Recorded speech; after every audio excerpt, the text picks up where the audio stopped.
Hey guys, welcome to the Son of a Bretsch podcast. My name is Ryan Bretsch. My first guest is a good friend of mine. I've known him for probably about 10 years now. We used to be in a band together. He's a music instructor at Guitar Center. He's a positivity enthusiast. Try to get this guy to frown. I dare ya. But anyways, please welcome my good friend, Jamison Fernandez.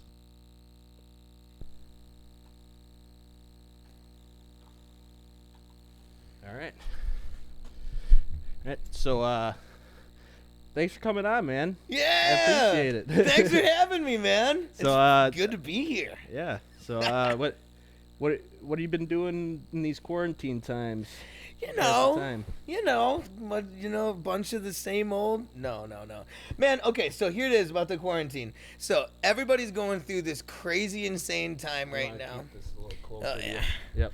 Yeah, good audio quality there. Yep. There you go. So, this quarantine has been wild. It's like nobody in this world has ever had to experience anything like this before.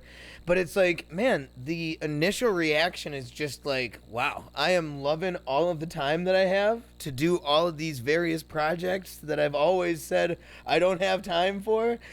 Well, I got the time for it. Yeah, true that, man. So, man, I've just been like, enjoying my life, sleeping in, getting some good habits going, playing a lot of music, Yeah.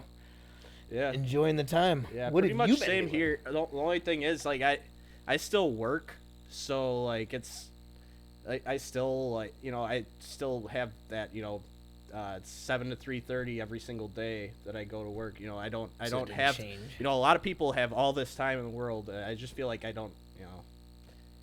The only thing I'm really losing is band practice. Other than that, it's still like life as usual for me. But I still been trying to get get some music projects going. I mean, we've been working together on some music stuff, which is fucking awesome. Yeah, I've been digging it. And Straight up excavating, bro. yeah, dude. Oh, you've been excavating? You've been excavating, bro? Yeah, man. Oh, hell yeah. But no, I'm kind of working on like a solo project right now. Yeah? Like, writing stuff.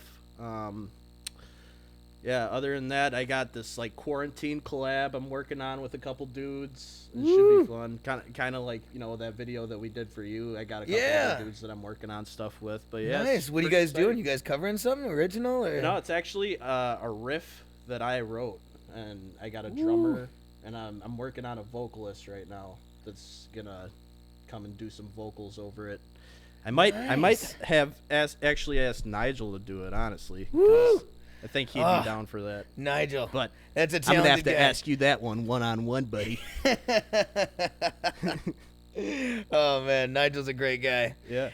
So let me hear about this the business you're working on right now. All right. Yeah. Well, man, it has been a long time coming, man. Just everything, the evolution of just my whole life, my projects, everything, the things that I want to build with my life have just been, man, it's been wild. So I got my start in like network marketing. That like Yeah, dude, I was in that with you. Yeah, we were in that together. Janess, Yeah, don't touch me, bro. Janess. No, okay. We're within 6 feet right now. Like, I'm not worried about it. We're breathing in them Rona fumes. It's okay. It's Rona just a dry fumes. cough and a runny nose. A little bit of a headache in there. You're already singing into this mic, so I mean, I might catch it off the mic. The Rona. Man, but no, so it's like, so network marketing was like the first thing in my life that like got me to think about things in a different way. Right. I was working at a paving company, Poblaki Slavin, and you see the little wordplay right there? I know. And so I was working my days away, like sun up to sundown, thought that like that was the sweetest gig because I was getting paid a bunch of money and I thought that's what it was all about. And it was just, man, I go in there and they're just talking about like, dream big, like, you can do this, you can do this, you can do this. And it was just like, wow, I can, really achieve my goals and my dreams. And it really got me starting to think big. And then I followed a couple of different trails for a while. Every single time I went into a new business venture. I tried my best to take the good, scrap the bad, and keep going. And it's led me to where I am now, and I started Jamo's Simple Six, which is a motivational masterclass designed to help people get back into music again. And to also help people who have struggled with motivation with instruments, so say musicians who have lost their way, want to come back to it.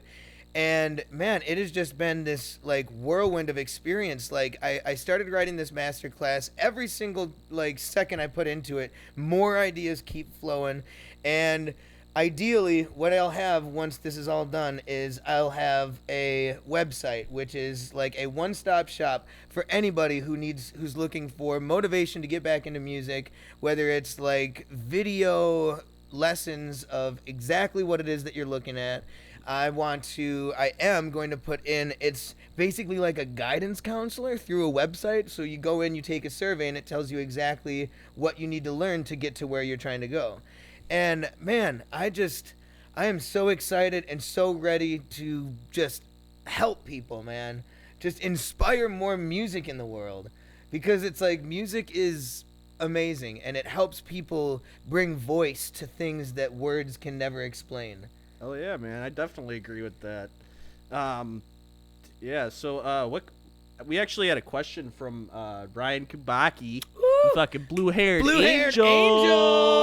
Oh, he was wondering what kind of things that we do to stay motivated when motivation's running dry, and it sounds like you It sounds like as you would say, I've heard you say this before, it's your bread and butter. Bread and butter. Motivation is Jamison's bread and butter. It is my bread and butter, and I just like words that start with B's. They're fun to say. Bread and butter. You just gotta get like into your cheeks about it. Yeah, dude, I get you. You remember back in the day when we used to do the there's some annoying kids, guys, and we used to literally just go around just being like just like for no reason, just to fuck with people. But anyways, so yeah, what do you do to stay motivated when motivation's running dry, man? No, really quick. On my recording software, I still have an old track from when I was first starting out, and I got my own like audio interface and everything, and it's literally a Pirates of the Caribbean theme. And dude,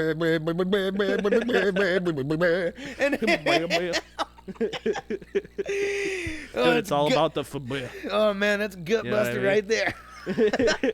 But all right, Kubaki, man. First of all, you're awesome. Thanks for putting these suggestions out here, man. I appreciate it. Man, motivation, I've learned so much about motivation over the years. I grew up taking music lessons and stuff like that, which is very similar to a lot of people's journeys. And I went through like piano classes and all this other kind of stuff. And I realize now in retrospect why I didn't ever like reading music or doing these things. Because it's like, I had no idea what my motivation was. Like, I didn't know that what I was learning was going to be a part of a bigger thing. Nobody encouraged me or asked me what my favorite music was or what I liked or encouraged me to just play stuff. And so I started realizing that it's like, man, music is so much motivation-based, just like everything else in life. And then when I started teaching, and then especially going full-time teaching, I realized that it's not just motivation, it's like a balance, like yin and yang, of motivation and self-discipline. Because motivation isn't going to be there forever. Like, you can't always count on motivation. Like, we all are going to have those times. And so it's like you can go the motivation route. So you can like find what really, really inspires you, hear a cool song, and just be like, that's it. I need to do this. And then like you just relentlessly pursue it until it's done. Like that's ideally what we'd all like to experience. Right. But sometimes you need to have that disciplinary aspect. And the disciplinary aspect to learning is most commonly, displayed in schools, because it's like, okay, I don't want to go to school. Kids don't want to go to school, but you go to school, and then at the end of the year, you take a test that proves that you learned something. And so it's like what I try to do is I try to help people cultivate that balance in their own lives. And so when motivation is running dry, I suggest, and this is what my Simple Six material is all based around, is going and looking into your favorite artists, songs, styles, like what motivates you about this artist? Why do you love it so much? And like what are your favorite songs by them? Then it starts going into like what are some of your most motivational experiences? So like take back to like, you know, some kind of music festival or something like that where you heard a song and you were just like, oh my gosh, chills, everything, whole 9 yards, and like you're like, yes. So you do this, you go into this in your mind, kind of like the Butterfly Effect. If you guys haven't seen that movie, see it. It's a good one. The original with Ashton Kutcher. It's a good one. Thank me later. Yeah, I fucking love that movie. It's good. And so it's like ideally you'd be able to go in to that memory and like take the motivation from that moment and bring it back to the future with you so that you can use it to propel you forward in whatever direction that you see fit for yourself. And so my biggest piece of advice would be to go back to your roots. Go back to what inspires you. Even if it's like, you know, your old school emo jams from when you were in school, like get into it, like cry a little, do what you gotta do. Some My Chemical Romance, bro. Yeah, man, dude, they made a comeback. I'm not okay. I'm not okay. I'm not okay, and this is a cry for help. I'm not okay, but anyways. Like hands out, gets super into your face. Like, no, I'm seriously, like, help me. I'm not okay. So, yeah, no, that's some great advice in my opinion. That's like, you know, once I think about that, it's just like, wow, you know, that probably could drive me to continue. What would you do? My piece of advice to that would be, when I kind of feel, how do I put this? Probably when I feel that motivation starting to run dry, I just kind of try to stay aware of it. Try to stay aware of that motivation is running dry. Because when you have that awareness, you can kind of kick yourself in the ass, even though it sucks sometimes. Sometimes you want to just walk away from it and, you know, walk away and go do something else, go fuck off and go play video games or go like sit on Facebook for an hour or so. Because that's what I end up doing sometimes, and something you know, we all need to work on once in a while, especially, you know, everybody's Facebook timers are a thing these days, you know what I mean? So like, but it's just when you gotta set your priorities. Really, that's what it is. It comes down to setting your priorities right, and you got to be aware when that motivation starts running dry, and that's where like we were saying, where discipline sets in. You got to discipline yourself to say, fuck that, I'm not gonna walk away just because I don't feel like doing this right now. I know that I need to do this because it's gonna better me as a person. Yes. And it doesn't just have to go with like, you know, music stuff. It can go with anything. Literally anything. Motivation is what feels good right now. Discipline is doing what doesn't feel good right now because you know it's going to feel good in the future. Exactly. And man, that balance of both of those is there's essential. Like it happens so many times where I'm recording a riff or something, and then I just end up recording it over and over and over again for hours. And then you go with the first take. No, keep going. I just record it over and over and over again because I can't get it right, and then I just get frustrated and end up just walking away. And like I said, I hate that I do this, and it's something I'm trying to fucking personally work on. But I'll walk away and go sit on Facebook for like an hour, or fucking go just like play video games, something that's not actually gonna benefit me and the field that I'm trying to get into or what I'm trying to do with my life. And that's just kind of a downfall that I have. But I like what you were going with, though, because you were saying like to be mindful of it, and that is another big huge thing. Is it's like if you notice, you're just like, what was going on? Like 10 seconds ago I was feeling really, really good about all this, and then now it just changed. And be like, okay, what changed? Be mindful about it. When did it skew? Look at that and then figure out what it was that caused you to go that way. Learn about it, and even if you can't go back and prevent that one, you can at least help yourself in the future. Exactly. You know? No, that's great advice. I might indulge in your little program you got going on there, buddy. I think that'd be pretty cool. Um, but shoot, what else do we got? So what would you say? I know this is gonna be probably a big one for you, but what would you say is your biggest source of inspiration? Ooh, that's a good question. That is. Man, I draw inspiration from so many sources. I mean, especially like we were talking about, just, the ideal scenario of finding something, being super inspired by it, and then like seeing it through all the way to the end. Unfortunately, that isn't like the way that it always goes. But man, in the past, especially with music, man, in the past like year. Hey, pause for a second. Okay, so every single podcast, it'll get easier and easier.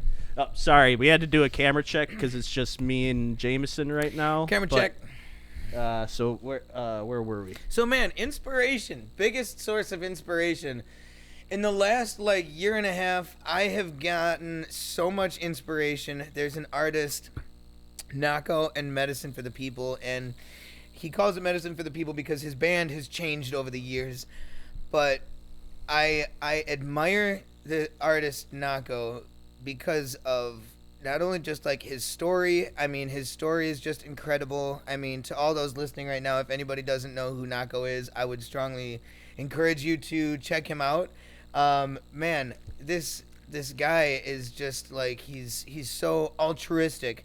He wants to spread peace and love and help inspire people to, like to take the risks in their own lives and to find the power that they have inside. And that's like, before I even knew who Nako was, like that was like unleash the power inside. Like that was like the whole thing about my Simple Six, is like discover the hidden levels of power that you have laying inside of yourself. Like, and so man, my biggest inspiration is, what Nako does too. And it's like, man, just people. The effect that my music has on people blows my mind. It really, really does. Like it. Every time, like, I mean, that's one of the good things about my experience, which it makes me, very humbled too, because every single time I get to experience the way that my music makes somebody else feel, it still feels like the very first time.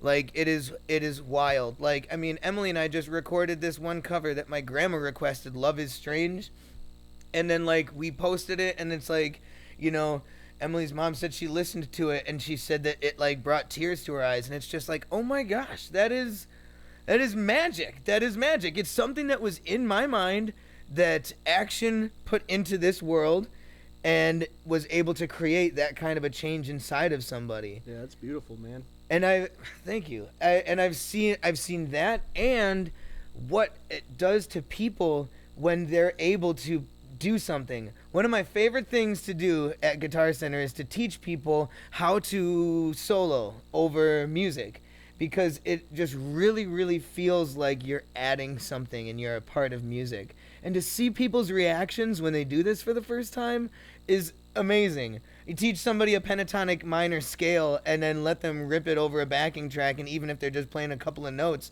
it's just like, it's amazing. And they're just like got this huge smile on their face, and it's just like, man, that is what keeps me going. Yeah, man. What about you? My biggest source of inspiration. You see, when I would be asked that question, my first thing would probably be go to, like, I would think of like people. People that inspire me. Yeah. So what kind of people inspire you? I would say I'm a huge fan of Joe Rogan. Oh, Joe Rogan. Yes. Honestly, because I was doing stand-up for a while. I've told you about that. I've told you that but he's the person who actually like kind of put his, like, even figuratively put his foot in my ass to get me to go and do stand-up. Well, there's him and a couple others that inspire me a lot are Andrew Santino and Theo Von. I fucking love those guys, especially Theo Von, because you should, dude. Have you ever listened to Theo Von? I did. You showed me some of him. I saw him on Joe Rogan too. Theo Von, in my opinion, has the most like unique way of talking to people, or like just talking in general. Like he kind of like Similar to the way have you ever listened to Harlan Williams? Do you know who that is? I have not. He's a Canadian comedian. Canadian comedian. Say that 10 times fast. But he's just got this way of talking where it kind of like, if you saw it written on paper, you wouldn't understand a goddamn word of it. But Yeah. but when he says it in person, it like paints a picture in your head, and it's the same thing with Theo Von. They both have the same kind of thing, but in their own right. So there's and like on a comedy and podcast spectrum, those guys are all what inspired me to start this show, actually. That's wild. And it's such a crazy thing because when you're talking about inspiration, it's like, man, there's so many different avenues that you could talk about. There definitely is. It's like inspire me to what? To cook, to drink, to to paint, to anything. And speaking of drink, music. Cheers, bud. Cheers! Yeah, cheers, buddy. Champagne and beers, everybody. Sponsored by High Life. I'm kidding. We definitely did not get paid by High Life. Yeah. I would probably be rich if we were sponsored by High Life. Sponsored by High Life. I'll take this time to just say, there's any sponsors that are might be interested in, ragtag team of dudes trying to set up a podcast. I'll read an ad for you, man. If you're interested, hit me up. Yeah. We'll rip anyways, the shit out of when it comes to want. music, I'd say you're a huge inspiration to me. Like honestly, right, you're very I don't know. You've always been like a kind of person who like has pushed me and people around me and shit like that to really. Because I think I said it, but we used to play in a band. We were probably in a band for 5 years. Yeah, it was 5 years. We've 5 years, been done for a while now because I had falling outs with other members and. Well, it's just man, the percentage past. of bands that last is just ridiculously low out of all of I'm the honestly that surprised start. that AMF is still going, but I think we're gonna pull out of this. And even though we haven't been having band practices, I still have faith that we can do something good because we've got some talented individuals, and and we have the workhorse, fucking amazing musician that is Nigel Johnson. Shout out Nigel Johnson. I fucking love you, buddy. You're coming on the show next. Hope you watch this. Funny story about Nigel. So I am at Guitar 1 in MATC downtown, going to school, second time. After first trying out, I'm sitting there in Guitar 1 trying to warm up. Already it's weird sitting in a room with a bunch of other people who are also studying guitar. And then Nigel's straight across from me, hooked up, just tapping and sweeping away, just doing this crazy shit. And I'm just like, dude, what are you doing in Guitar 1? And he was just like, oh, no, I'm in Guitar 4. I just like to sit in sometimes. I was like, okay, cool. I'm not playing anything today. That sounds literally exactly like Nigel. Wow. Man, and man, he's just such a talented guy. Yep. Man. Where were we? Nigel totally knocked us off our block here, man. Yeah, we were talking about Nigel and then we were talking about inspiration, man. Yeah, inspiration, man. I find inspiration from a lot of things though, can't even think of one right now. But anyways, this is starting to get dry, so let's move on to the next topic. We'll cut this out. So we don't have to cut this out, man. It'll be fine. I think this part will be fine. Yeah. People know we got more in the chamber. Oh, we got in the bag. All right. So how did you get started originally into music? Man. Because I know your parents weren't musicians or anything, were they? No, they weren't. Mine weren't. My dad was, and I have a bunch of other people in my family that are all musicians. So it was kind of like I was born to be a musician. I had access to everything just, coming up. But so I'm interested to hear your story though. So how did you get started? Yeah, man. So my parents, it's they didn't physically play music. technically they did, but like, so my mom even worked as a DJ for a little while, but my dad was a DJ for probably a good like 25 years. Like DJing weddings and stuff. He did weddings. He speaks Spanish, so he did like quinceañeras and stuff like that. What? And he Spanish? Yeah. Wait, Espanol. Spanish Fernandez? Okay, that's me putting two and two together. What? That's me putting two and two together. Oh wait, okay, all right. And so he would do like, man, he would do school dances and stuff like that, and it was cool because it's like, even though I didn't have anybody in my family that played music, my parents were always super supportive. Like, they pushed me to go into music class and stuff. Man, I did viola for a couple of years. I did trombone. Then I joined chorus. I played piano on and off over those years because we had a piano in the house. Who was your chorus teacher? Was it Mr. Joyle? Dude, Mr. Joyle, which like a lot of Westallians that are watching this. No, Westallians. I don't know if anybody's ever called Westalis people that. It's Westalica, all right. But I just Or like Westallions. Westallions because it's got stallion in it. Dirty Stallions. Dirty Stallion sounds better. We're like a coronavirus, like on the map dot. Dirty Stallion's got a whole new meaning. It's okay. I live in Greenfield now. But man, it was. Joyle actually hit me up recently. He's on Facebook. Yeah, He he messaged me trying to get me to do some choir thing, and I was like, yeah. Like at some church, and I'm just like, and that even further down just went like, like, trying sorry, Joyle. to do that. Comes to your door, be like, after everything I did, I mean, like, you'd be nothing without me. Like, No, a lot of people don't even know this about me, but I was actually a first tenor. Oh wow! All right.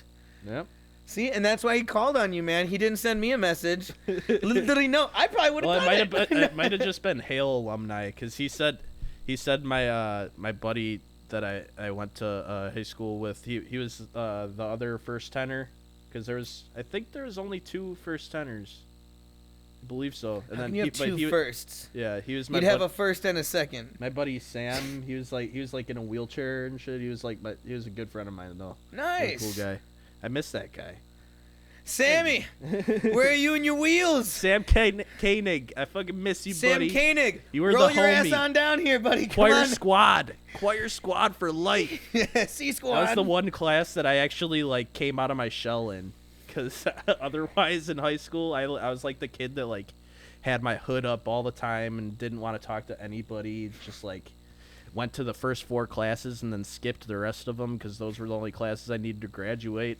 That was me growing up. That was me, like high school, like middle of high school. Like the beginning, I still cared about high school, and then at the end, I was just like, "Oh, this actually matters." Yeah, when I was care about this. honestly, up until my senior year, I was like okay with school. Okay, extra stress up until on the your okay. senior year, did you go to college? Hold on, wait. I think the camera's. Remember that? Oh, it's gonna suck, dude. Ooh, we're just saying that editing this is really gonna suck, but So, but you know that's what? a motivational kind of segue, because guess what? To get good at something, first, well, you don't need to suck at it, but Well, you know- I think not. I think we need a camera person is what we need, because Yeah. I'm literally the camera person right now, and so it's I hard have to be stop. on camera and be the camera person too. We have to stop the conversation every like time one of the cameras shut off, which kind of blows, but you know what? We're are you pushing gonna through. do? We're gonna put this on for you guys. Yeah. all right? We're gonna keep going. It's all for you. All for you. All right, so what else we got here? Man, so we were still in the middle of my set. Wait, no, what So we were talking about where I got my start with music. So like my dad was he was a DJ for all those years. They pushed me into all of these instruments. Man, I was watching Walk the Line, like the whole Johnny Cash story, and there was like a classical guitar that my brother tried to learn and my sister tried to learn, and it was just collecting dust in the other room. And then I picked it up. I was motivated for some reason when I was watching that. And it was just like, man, it was like the first experience that I had with the guitar.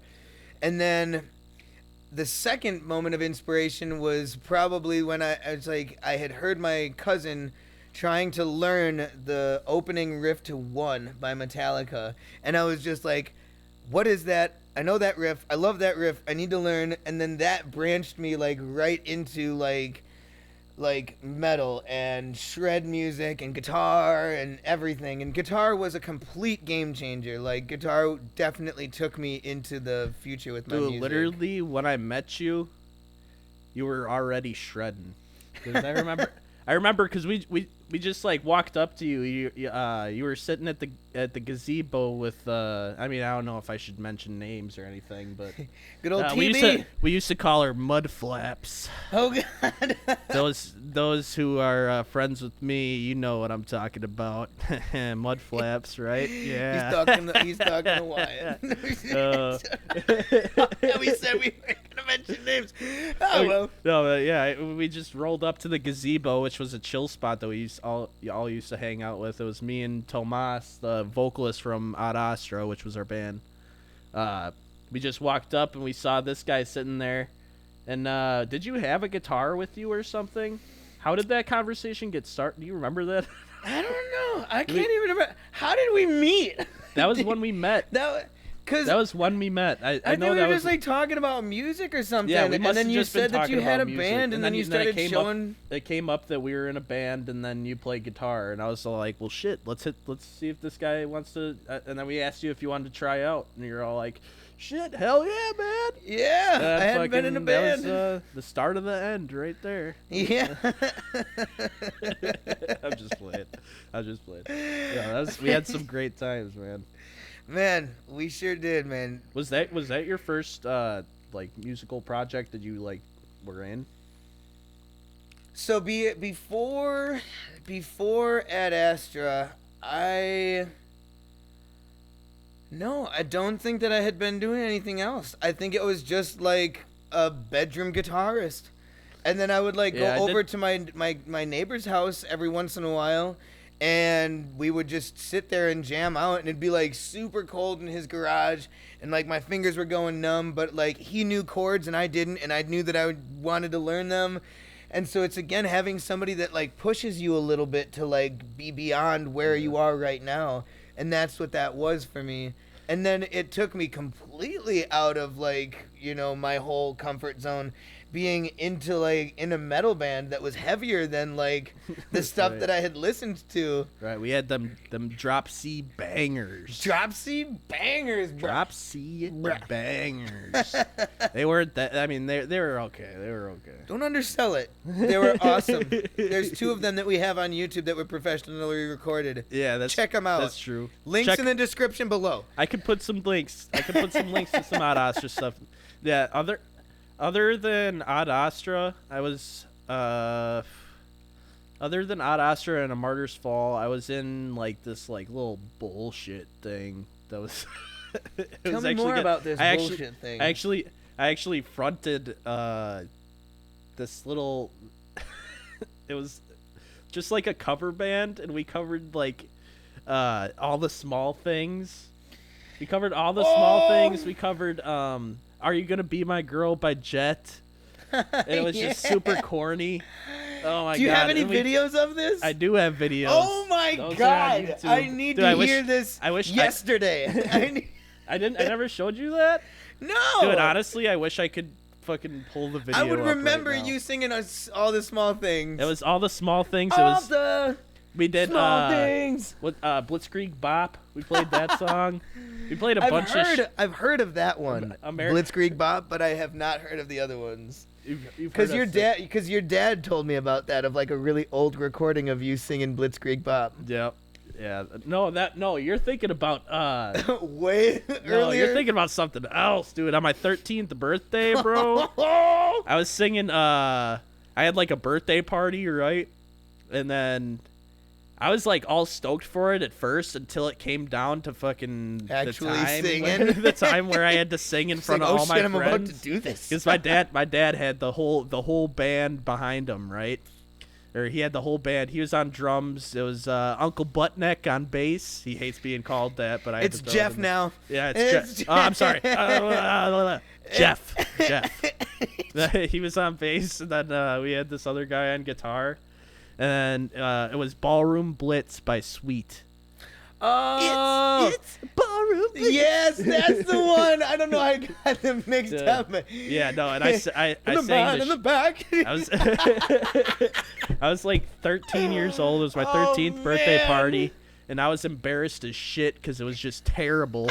And I sang in front of all my friends, and then pretty sure a couple of those people just stopped talking to me at that point, honestly.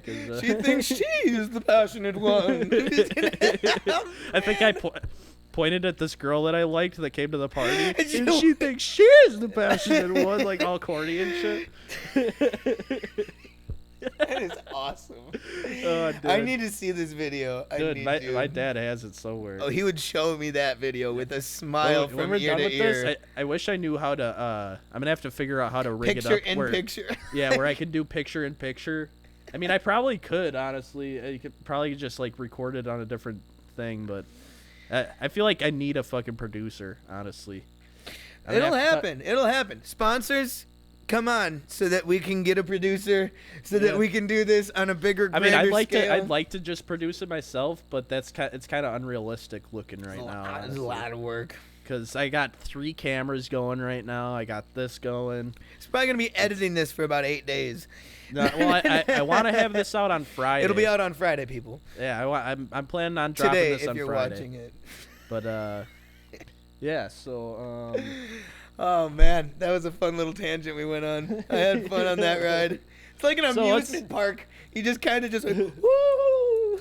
So let me hear a story of a failure that you had, and kind of like how you overcame that. Just like like I said before on something else we were talking about. It doesn't have to be involved with music. It can be involved with anything. Just kind of like talking about a big failure that kind of sets you back emotionally or physically even, and how you overcame that. Yeah, awesome, great question. So kind of what I had been talking briefly about earlier, which is just like my entire run-in with network marketing and stuff, and how I grew into the business idea that I have and the business plan that I am executing on currently, is, man, a road riddled with failures. And so it's like, failure is like one of the few like inevitable things in life. You're going to fail no matter what. And it's like the biggest thing that I learned about failures is just about learning as much as you possibly can from them. Because, man, I have failed. Like, I started up Jeunesse, had a few people, that failed. Then I went in and I invested in Bitcoin a little bit. That kind of went south. Then You should have did that like 10 years ago. Man, but like, so I invested in Bitcoin, and then there was like another third-party thing that said, we'll invest this for you, and then we guarantee you this much return. And then they crashed, and everybody lost everything. Other people lost a lot more than I did. I think I was only out like $200. But so that was a fail. Then I went in like multiple times through this Amway program, and then that ended up going south. But it's like, I don't like to chalk up each of these things as just like, oh, that was a failure. Oh, that was a failure. Because there were so many amazing lessons that I learned throughout the entire experience. Being in those situations helped me grow into the person that was able to execute on the plans that I have now. And so the way that I picked myself up from those was just doing it. Like, I mean, finding the motivation as to like why I wanted to keep on pushing forward, because it's like I was never able to accept like if it didn't work out, because it's like in my mind I have to operate on the feeling and the emotion of like, this is going to be my future. Like, I will be financially free. I will help support and inspire music in millions of people. Dare I say millions? But like, it's just like that desire, that hunger that drove me to like stand back up man, even in just trying to release consistent material, how many times I've been like, yeah, I'm going to release videos on Monday, Wednesday, and Friday. And it's like 2 weeks later, I'm like, maybe got my Monday video down. And it's like, man, consistency is the name of the game when it comes with social media marketing and just putting your stuff out there. It really is. And so I had to just pick myself up and just keep moving forward by operating off of the emotion that drove me to the end. Yeah, if you want me to be honest, I really wish that I could just do this full time. Like, produce content, work on music, make a podcast. I wish I could just work on this full time and have an income off of that. But obviously, I'm working towards that. I'm hoping that that's where that's basically my end game, is to be a YouTube content creator. And I'd like to do other music shit, but time will tell how that all goes, because I'm in a band right now, but quarantine times have us like not even like having band practice or anything. But You're in a band, you're recording material, you have invested a lot of money in equipment to get you to where you're going. Oof, it's small steps. A lot of money. But like, and it's I interesting. still need a lot more shit. I'm straight up in debt. Like, I need like I wouldn't say that, but yeah. But no, it's funny because I said something, and then like you had said it too, like the end game, and it kind of got me into like thinking another small thing into what I was just saying.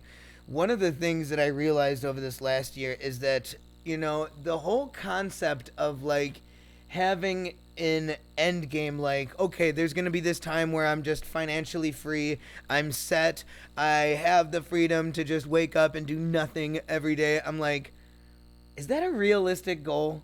Like, whenever you reach the end is just the beginning of something new. Exactly. And so it's like, one of the things that I've realized is that like the work never stops. So learn to love the work that you're doing, and it'll continue to drive you forward into the next level of greatness that you achieve. Right. And absolutely. That's something that like a good friend of mine, Nick, I don't know if he's going to watch this. Nick Leland, if you're watching this, man, thank you for all of the timeless advice that you've given me over the years. Year and a half. You know what? Let's just do some rapid fire. Woo! So, what's your favorite hometown restaurant? Ooh, man, there's a couple of different things come to mind. Mexican food, Senor Sol on Greenfield, right across from State Fair. I don't think I've ever had that. Oh man, dude. What about you? In the same vein, Conejitos. I don't know if I've ever eaten there. Conejitos, absolutely fire. You should try it sometime. We're both going Mexican though. Yeah. Or Taqueria Buena Vista. Oh, I just had timeless. that place the other day. Man. Oh, shrimp tacos from Taqueria Buena Vista. Woo! Or their mini chimmies. The mini chimichangas. Oh, yeah, those are dang Oh, too. my gosh, chicken and cheese all right, galore. Oh, man, What I want to beef- talk about food more. Oh, this one's going to be a little bit longer, but you know what? Fuck it. So, wait. Oh, no, keep going. So, wait, you got something else to say? No, I was gonna say like I want to talk about food more. Like, You so wanna that talk was about food? You know so what? that was Fuck that was Mexican food. Like, what Mexican about food? other things? Like, Okay. Keep going. so like, okay, so then like there's like a diner kind of thing. So like Genesis was always a hot spot because we would go to Genesis that's the one on Highway in Beloit, right? Yep. Yeah, So that it place was is like go good. to Scotty's, you have a couple of drinks, run over to Genesis. You know, Like, yeah, dude. So many good times. Johnny V's was also a classic as far as like Johnny V's diners is are good concerned. stuff. Hometown cafes kind of thing. You know, that's what we're talking about. Or when it comes to Italian food, what would you say? What's your favorite Italian restaurant? Ooh. Have you ever had Capri? I have not. My It's on, cousin it's on, used it's to on work there. 76th and No, Beloit. Beloit. Or no, 84th and 84th and Beloit. It's 'Cause on I pass 84th it. and Beloit. Come in here. Yeah, right by McCarty. Yeah. They have the absolute dankest lasagna I've ever had in my life. Yeah. Hands down. Oh. They have like a thick ass layer of cheese, like that thick. You're gonna be a little clogged up after that one, but it's worth it. It's worth it, man. We'll get some of it before the next podcast. We'll be We eating should do on it. Fuck yeah. We'll make sure that we're not shitting during the podcast. You know what I'm saying? We'll be all clogged up. Oh, We'll man. probably be like, I gotta shit, but I can't. Man, Olive Garden though has probably got to be one of my classics. Even though it's just like everybody thinks of it as just like, oh well, no, it's Olive Garden, nothing special. But Hey, like, man, unlimited breadsticks. You can't go around with unlimited breadsticks. yeah, you got that right. Like, man, Dude, you so know, many good times. you know what at I Olive thought was the Garden. biggest bullshit ever? Have you ever What? been to Fazoli's? I have. Dude, Fazoli's was some straight. It looked like they fucking ripped open a fucking Marie Callender fucking pasta dish and put it in the microwave. It's like hard around the edges. Yeah, And it's yeah, like the that. plastic dish. It looked like they fucking legit just ripped off the plastic, put it in the microwave, and gave Catch it a to little you. piece of Oh, plastic. but we got stuff. free breadsticks though. We got The unlimited breadsticks are breadsticks. so buttery. Like, Yeah. I mean, it's good, but like, man, it's Oh my god, ridiculous. that shit would give me acid reflux like a motherfucker. I'm fucking 25 years old. I'm not even supposed to have acid reflux at this age. Where are my I'm like thumbs? a goddamn old man already. Oh man, food. What's something that you wish you knew about when you first started? Man, so in a sense of music, because that's a big part of what we've been talking about today, man, just so many things, man, about... That's the one thing I was actually thinking about when it came to music, was that question. Yeah, So- man, dude, there's just so many things about, like, I mean, tracking vocals, doing all of these things, even just things about music, like, just do it, give it a shot, like, learning how to, like, practice properly and develop good skills. Oh my god, I feel like that's such a cliche answer to that question, but I wish I had practiced way fucking more. Not only that, I wish I had known what to practice. Yeah. Basically, I wish I knew Nigel when I was learning how to play guitar. Nigel, where were you 20 years ago, bro? I needed you. Like, No, it's like more like 15, but because I started playing guitar when I was 10. So well, I wish I would have started 20 years ago at like age 7, because Right. I teach a student right now who's 4 years old. It's really 4? it's really difficult to get him to focus, Can but he he's shred? 4 years old. what if he's like, no, dude. Honestly, sometimes it's really heartbreaking when I see like little ass kids that are like Way playing better. drums and can just shred the kit way fucking better than I can. Oh, yeah. And it's just like, what? Like, no, I saw this video today of this little Asian girl, and she was playing the fuck out of Through the Fire and Flames on the drums, like just like going wild. And I was like, what am I doing with my life? Man, it's I'm fucking ridiculous worthless. how skilled these kids are, man. It's like, where did you come from? Right. Who trained you? Man.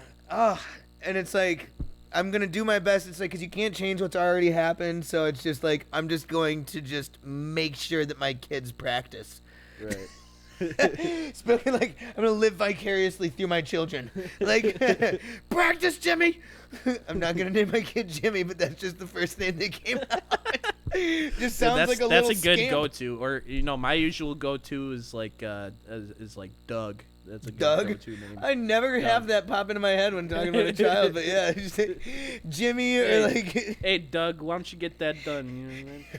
I don't know. I at least go Alright. like Dougie, like like All right, let's little Dougster. let's figure out how to bring it home here. Okay, so what impact do you hope to have on those around you? Man, the impact that I hope to have on those around me is to embrace themselves and the art that allows them to speak, because so many people are caught, and I'm definitely a victim of just modern society and just getting distracted by things that don't always matter. And my biggest thing that I'd like to inspire people to do is to just be present and to enjoy themselves and to be confident in who they are and what they have to offer the world. Because what we need now more than ever are people that are just hungry to get their voice out there, and because, man, it just makes people better people. Like when you have this art form that you want to share with the world, it gives you a purpose, a passion, an ability to speak to others on a much deeper level. Yeah, that was some beautiful words, and I think that's a great place to end it. Thank you. Honestly, thank you for having me. Thank dude, I thank appreciate everybody you for coming on. watching. we should We're gonna do this. You're gonna do this again. Yeah, we should definitely. Stay do this tuned, again. guys. We're gonna be doing this again. All right, but yeah, I hope you guys enjoyed the show. Be sure to like, subscribe to the YouTube, Spotify, everything that where podcasts are available. Yeah, so I'll see you guys next time. Thanks. Woo!